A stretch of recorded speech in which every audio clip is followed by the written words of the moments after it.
जय हिंद मेरे प्यारे विद्यार्थियों, मैं नीलम चौधरी आपका आपके YouTube परिवार सत्य अकेडमी धिकोली पर स्वागत करती हूँ, अभिनंदन करती हूँ। और चलते हैं अपनी हम करंट सीरीज को आगे बढ़ाते हुए। और आपसे मैं ये कह देना चाहती हूँ कि आज से हम अपनी जनवरी 2023 से हम अपनी करंट सीरीज को आगे बढ़ाते हैं। तो ये जो आज हमारे प्रश्न है ये आपके जनवरी से शुरू होंगे, ठीक है। तो देखो मेरे आने वाले जो ये 2023 है, आपको ये नहीं कि एक एक घंटे की करंट पढ़नी है। जो भी महीने में कम से कम आपके 15 से 20 सवाल बनते हैं आपके करंट के, और ये मैं पूरी कोशिश करूंगी कि ये जो प्रश्न है हम आप तक पहुंचाते रहें। तो चलो शुरू करते हैं। पहला प्रश्न, ज्वारी ब्रिज। तो ज्वारी ब्रिज है भाई, पहला प्रश्न बनेगा किस राज्य में, ठीक है। तो पहला प्रश्न बनेगा आपका ज्वारी ब्रिज किस राज्य में है, तो आपको बता देना है गोवा में, ठीक है। गोवा में आपका ज्वारी ब्रिज बनाया गया है। किस नदी पर है, तो गोवा की, आपको गोवा की नदी याद रखनी है, ज्वारी नदी, ठीक है। गोवा की दो महत्वपूर्ण नदियां हैं, ज्वारी और मांडवी। तो ज्वारी ब्रिज किस पर है, तो ज्वारी नदी पर है, सिंपल है। उद्घाटन करता कौन है, तो उद्घाटन करता है सड़क परिवहन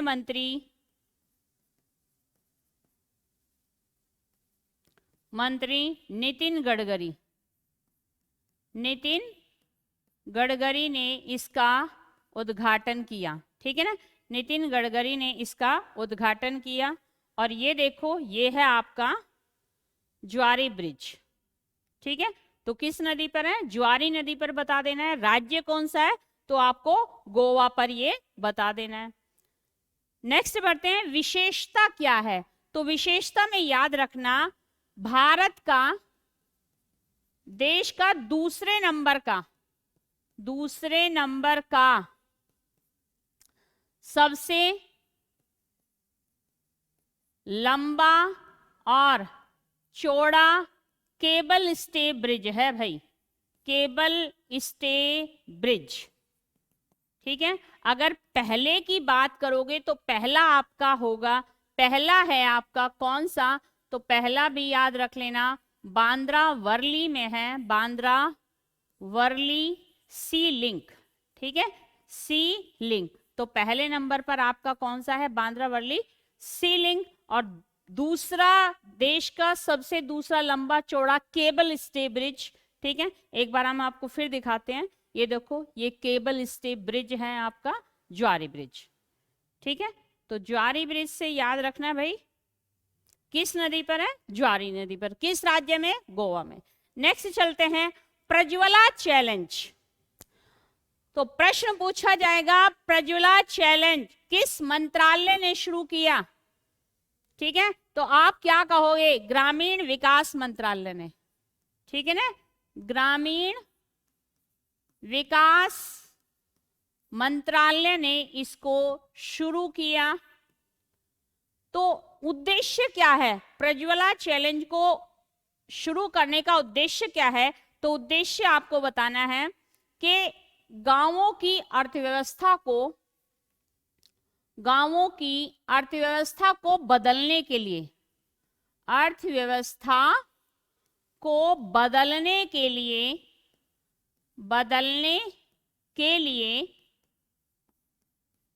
लिए आपको व्यक्तियों, उद्यमों, स्टार्टअप, निजी क्षेत्र के व्यक्ति और अन्य लोगों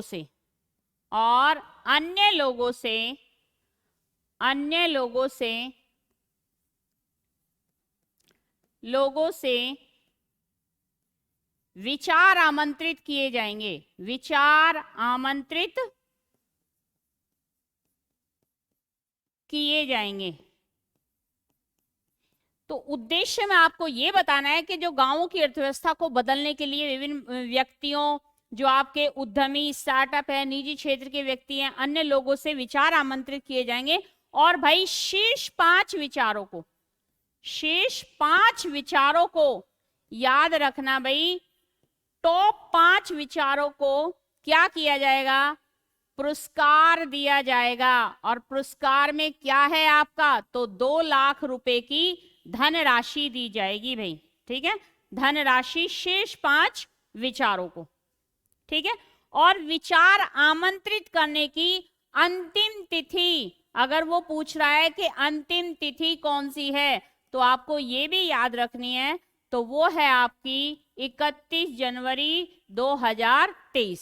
ठीक है, आप अपने विचार 31 जनवरी 2023 तक भेज सकते हैं। ठीक है, तो विचार आमंत्रित करने की अंतिम तिथि। प्रज्वला चैलेंज किसने किया, तो ग्रामीण विकास मंत्रालय ने इसको शुरू किया है। उद्देश्य क्या है कि शेष 5 विचारों को लिया जाएगा और उसे पुरस्कार दिया जाएगा, और उद्देश्य है गांवों की अर्थव्यवस्था को बदलने के लिए। ठीक है, तो आगे बढ़ते हैं। नेक्स्ट है आपका 108वीं भारतीय विज्ञान कांग्रेस।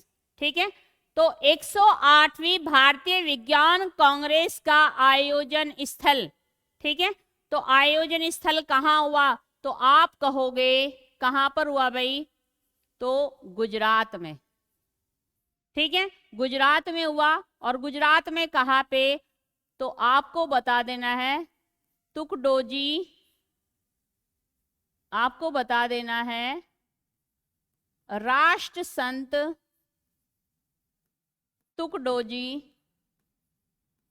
तुकडोजी विश्वविद्यालय में। ठीक है, विश्वविद्यालय में इसका आयोजन किया गया है। ठीक है, उद्घाटनकर्ता कौन है, तो उद्घाटनकर्ता है अपने पीएम नरेंद्र मोदी। नरेंद्र मोदी ने इसका उद्घाटन किया है। और मैं आपको बता देना चाहती हूं कि वीडियो कॉन्फ्रेंस के जरिए इसका उद्घाटन किया गया। ठीक है, तो इसकी थीम क्या है, तो थीम आपको याद रखनी है महिला सशक्तिकरण, महिला सशक्तिकरण के साथ सतत विकास के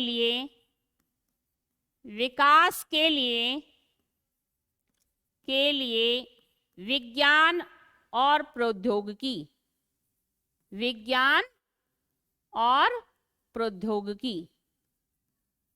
तो ये भी आपको याद रखना है। ठीक है, इसकी थीम क्या रही है, उद्देश्य क्या है इसका, तो आपको उद्देश्य इसका बताना है कि भारत में विज्ञान को बढ़ावा देना। ठीक है, भारत में विज्ञान को बढ़ावा देना, विज्ञान को बढ़ावा देना इसका उद्देश्य है। ठीक है भाई, इसकी स्थापना कब की गई थी। ठीक है, तो ये भी महत्वपूर्ण प्रश्न बन जाता है कि इसकी स्थापना कब की गई थी, तो 1914 में इसकी स्थापना की गई थी। प्रथम अध्यक्ष कौन है इसके, तो प्रथम अध्यक्ष हैं इसके आशुतोष मुखर्जी। आशुतोष मुखर्जी इसके प्रथम अध्यक्ष रहे हैं। और देखो हम दिखाते हैं आपको आशुतोष मुखर्जी को। ठीक है, तो देखो ये वीडियो कॉन्फ्रेंस के जरिए ये उद्घाटन किया गया था भाई। ठीक है, और ये हैं आपके आशुतोष मुखर्जी। ठीक है, जो इसके प्रथम अध्यक्ष रहे हैं। ठीक है, तो आगे बढ़ते हैं। प्रथम महिला अध्यक्ष, तो प्रथम महिला अध्यक्ष है आपकी एनी बेसेंट। ठीक है, प्रथम महिला अध्यक्ष है एनी बेसेंट, जो 1917 में इसकी अध्यक्ष रही। और वर्तमान में अध्यक्ष कौन है, तो डॉक्टर विजय लक्ष्मी सक्सेना।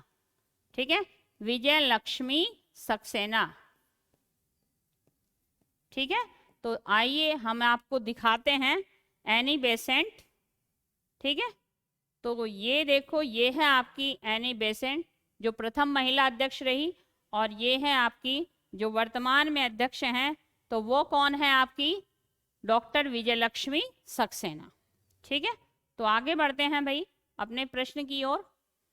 विशेषता क्या है इसकी, तो ध्यान रखना भाई, ये भारत के वैज्ञानिकों की एक शीर्ष संस्था है।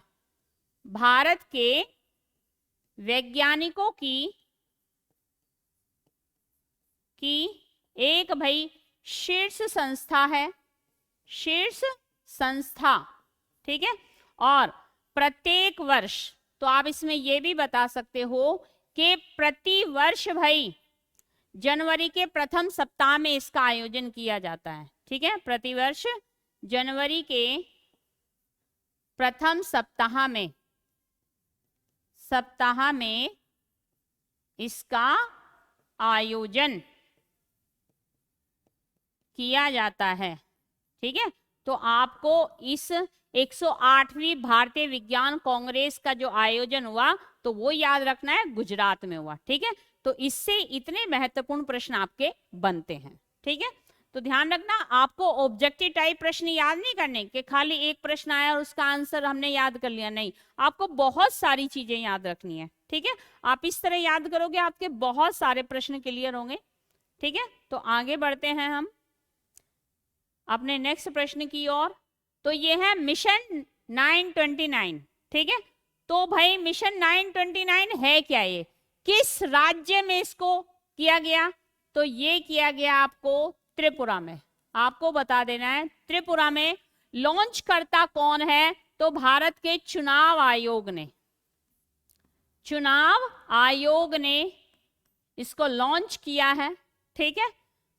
उद्देश्य क्या है इसका, मिशन 929 का उद्देश्य है कि भाई त्रिपुरा में 92% से अधिक मतदान कराना इसका उद्देश्य है।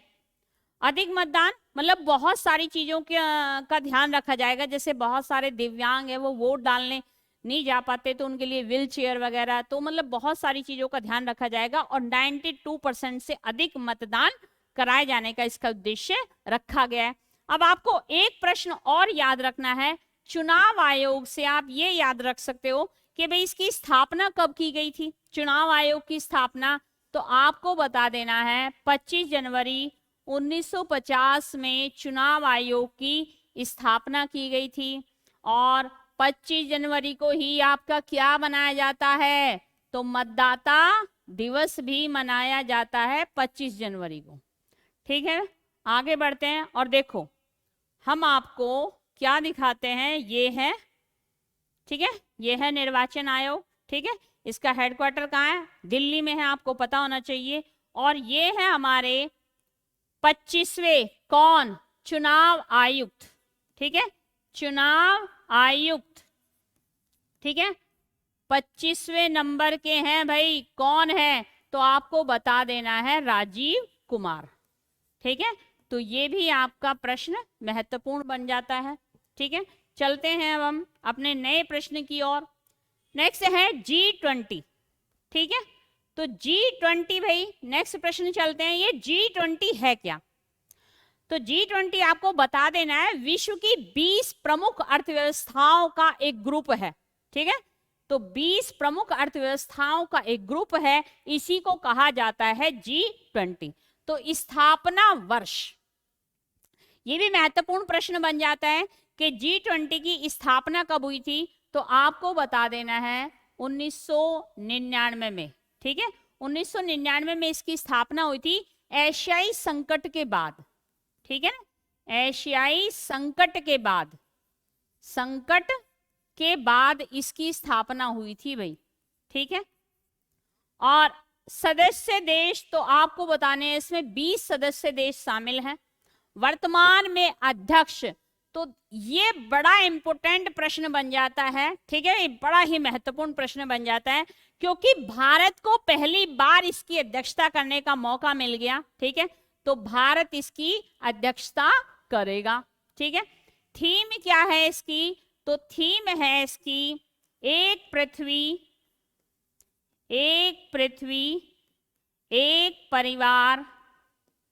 एक परिवार और एक भविष्य, ठीक है, एक भविष्य इसकी थीम है। उद्देश्य क्या है इसका, तो उद्देश्य आपको ये बता देना है G20 का, तो विश्व आपको बता देना है वैश्विक आर्थिक संकट, आर्थिक संकट और वित्तीय संकट, और आपको बता देना है वित्तीय संकट को हल करने के लिए, को हल करने के लिए नीतियों पर विचार करना इसका उद्देश्य है भाई। ठीक है, विशेषता क्या है इसकी, तो विशेषता में मैंने आपको पहले भी बता चुकी हूं कि पहली बार भारत इसका अध्यक्षता करेगा। ठीक है, भारत इसकी अध्यक्षता करेगा। ठीक है भाई, तो ये बड़ा ही महत्वपूर्ण प्रश्न बन जाता है। और ये है आपका, देखो, वेलकम इंडिया G20 प्रेसिडेंसी। ठीक है, और ये आपका जो थीम है, one earth one family one future. ठीक है, तो ये है आपका। बढ़ते हैं अपने नेक्स्ट प्रश्न की ओर। नेक्स्ट प्रश्न है अंतरराष्ट्रीय पतंग महोत्सव। ठीक है, तो अंतरराष्ट्रीय पतंग महोत्सव भाई कब मनाया गया, दिनांक कब मनाया जाता है, तो आपको बता देना है 14 जनवरी को अंतरराष्ट्रीय पतंग महोत्सव मनाया जाता है। शुरुआत कब से हुई थी इसकी, तो आपको याद रखना है 1989 से इसकी शुरुआत मानी जाती है। और आयोजक राज्य कौन रहा, तो आपको बता देना है गुजरात का अहमदाबाद। ठीक है, गुजरात के अहमदाबाद में इसका आयोजन किया गया। ठीक है, और गुजरात में इसे उत्तरायण और मकर संक्रांति, ठीक है, जैसे कि आप जानते हो 14 जनवरी को मकर संक्रांति मनाई जाती है, उस नाम से भी जाना जाता है। और थीम क्या है, तो थीम वही है इसकी जो हमने आपको G20 की थीम पर ही इसकी थीम है, एक धरती एक परिवार और एक भविष्य।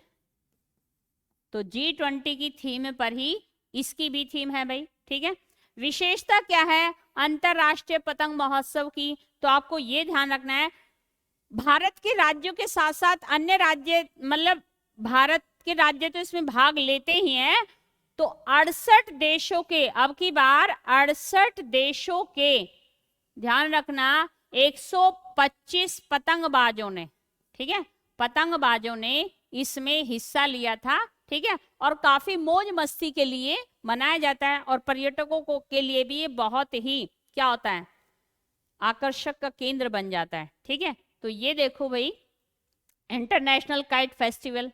ठीक है, तो 2023 कहां पर, गुजरात में। ठीक है, तो आपके लिए बड़ा ही महत्वपूर्ण प्रश्न बन जाता है।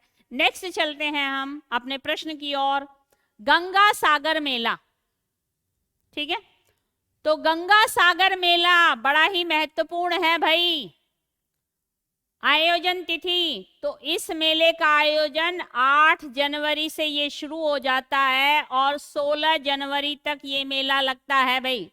आयोजन स्थल कहाँ है, तो आप बता देना गंगा सागर द्वीप। ठीक है, गंगा सागर द्वीप, तो यहां पर ये इसका आयोजन किया जाता है। विशेषता क्या है इसकी, तो ध्यान रखना कुंभ मेले के बाद, कुंभ के बाद, ध्यान रखना भाई, कुंभ के बाद ये हिंदू धर्म का सबसे बड़ा तीर्थ माना जाता है। इसके विषय में ये भी कहा जाता है कि सारे तीर्थ बार बार, सारे तीर्थ बार बार और गंगा सागर एक बार। ठीक है, गंगा सागर एक बार, कहने का मतलब ये हुआ कि आप बहुत मतलब सारे तीर्थों की यात्रा करते हो और इतना पुण्य फल तब भी नहीं मिलता यदि आप गंगा सागर में एक बार डुबकी मार के, वो आपको पुण्य फल मिल जाएगा। ठीक है, तो ये कहा जाता है गंगा सागर मेले के विषय में। तो कुंभ मेले के बाद ये दूसरा सबसे बड़ा, ध्यान रखना, और ममता हिंदू तीर्थ माना जाता है। बड़े बड़े इसमें मतलब सारे हमारे जो साधु महाराज हैं इसमें डुबकी लगाते हैं, और ममता बनर्जी इसको क्या कर रही है, ध्यान रखना, राष्ट्रीय, ममता बनर्जी इसको क्या कर रही है, राष्ट्रीय मेले का दर्जा दिला रही है। ठीक है, ताकि, क्योंकि केंद्र सरकार कुंभ मेले में बहुत पैसा खर्च करती है, ताकि इस मेले में भी केंद्र सरकार की तरफ से कुछ पैसा लिया जाए और सुख सुविधाएं लोगों के लिए की जाए। ठीक है, तो यही इनका ध्येय है। तो ये है, देखो गंगा सागर मेला भाई, देखो कितनी भीड़ है। ठीक है, तो यहाँ ये देखो भाई, ये गंगा सागर मेला है आपका। नेक्स्ट बढ़ते हैं अपने प्रश्न की ओर। नेक्स्ट है पूर्वोत्तर कृषि कुंभ 2023। ठीक है, पूर्वोत्तर कृषि कुंभ 2023 भाई किस राज्य में, तो आपको पता होना चाहिए मेघालय में। ठीक है, मेघालय में। और अवधि तो ध्यान रखना 3 दिवसीय है, 3 दिनों तक चला ये, 5 जनवरी से 7 जनवरी तक ये चला कृषि कुंभ। उद्घाटनकर्ता कौन है, तो केंद्रीय कृषि मंत्री कौन है, तो ध्यान रखना केंद्रीय कृषि मंत्री हमारे नरेंद्र तोमर, नरेंद्र तोमर ने इसका उद्घाटन किया। और उद्देश्य क्या है इसका, तो उद्देश्य वही है किसानों की समृद्धि। ठीक है ना, किसानों की समृद्धि और कृषि की उन्नति के लिए, उन्नति के लिए भाई। ठीक है, ये कुंभ लगा और हम आपको यहां दिखाते हैं भाई।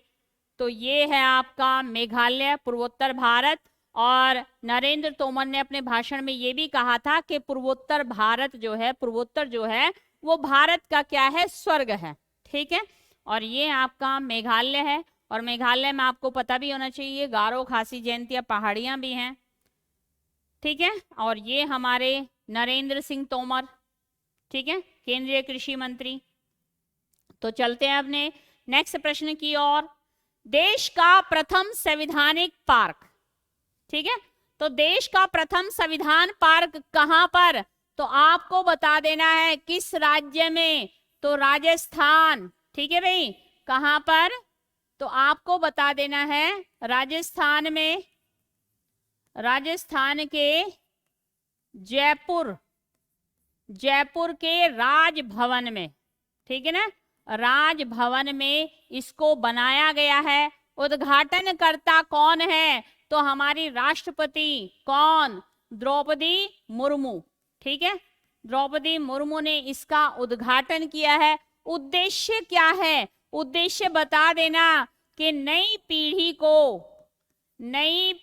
को देश के संविधान से, देश के संविधान और इतिहास, देश के संविधान, इतिहास, ठीक है, और स्वतंत्रता संग्राम में भाग लेने वाले, स्वतंत्रता संग्राम में भाग लेने